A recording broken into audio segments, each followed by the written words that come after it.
My name's Kwadwo. It sounds like Kwadwo, the province. My last name's Sampany Kessie, and I'm from the United States of America, born near Seattle, Washington. What made me come to China was wanting to learn Chinese, and that was a long time ago in 2002. And what kept me in China was a desire to be fluent, and all the way up until now, I want freedom. And on the way to freedom, I want to be able to help expats, foreigners here in China, learn the Mandarin they need to feel like they're thriving here. What attracted me to Chinese in the first place? Actually, the story starts back in Paris. I was working at an internet cafe and I went on a date, just one date, with a Parisian girl, and the whole time she was talking about this African guy who worked with Doctors Without Borders, and she was impressed with him because he spoke Chinese. And so I never got that second date with this girl, but something stuck in my mind. Beautiful French girl, you need to learn Chinese. So, no joke, no joke. So I was still working in Paris and I bought myself a Chinese book, and I would go to work and in the evenings I would read that Chinese book. China is this mystery to somebody in the States. Maybe they're expecting chopsticks and beautiful women in chi-pao dresses everywhere. I don't know, but I feel that because China's mysterious, we don't really know about Chinese culture, and it's going to be a true adventure. But you know what?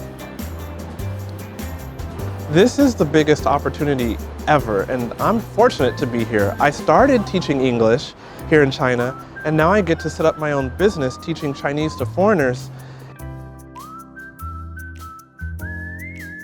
Learning Chinese is super hard, especially if you are a speaker of a language that has an alphabet, okay? It's probably the hardest thing you're ever going to do in your life because they have characters. And when you look at a character, there's no way to know how that character sounds.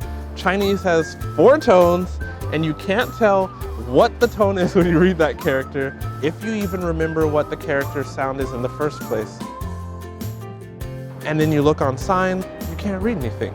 So you have to memorize new characters, you have to memorize their pronunciation. It's obviously interesting to see an American teaching Chinese, but you know what other foreigners tell me?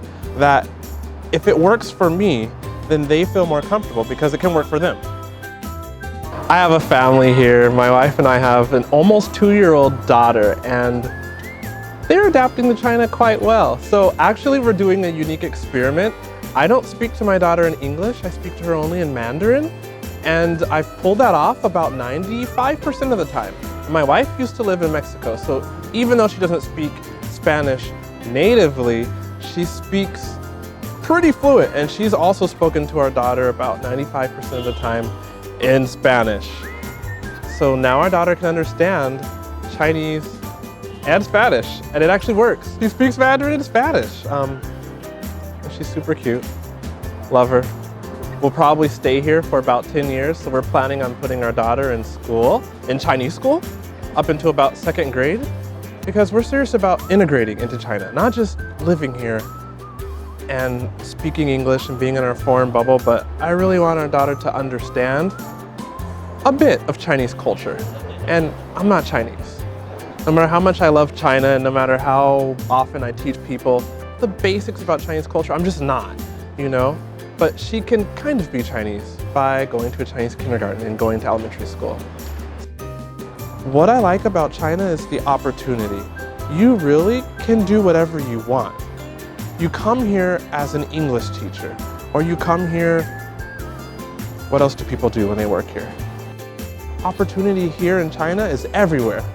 It's still not like 2002, where you could just go outside and get into a commercial and become famous and be on a billboard, but there really is a lot of opportunity, and you can create your future still.